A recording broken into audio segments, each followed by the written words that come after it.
18 pala sila dito eh. Ayun, 18 sa likod nga. Oo. Likod nun. Tapos sabi ko tita, nakita ko kayo na 19 yun eh. Ah, tama. Nakita ko kanina.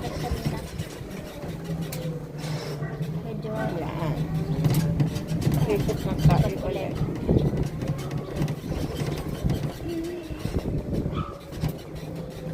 Ito. 13-1.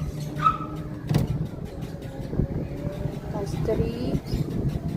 7. Ay, 5, 7. Wait lang. 9. 11. 13. 15. 17. Yung nagbilang literal. diba? Dyan. Ano ka na lang ang tawag? Park mo na lang sa dito po. Wow, ang ganda ng kalamansi.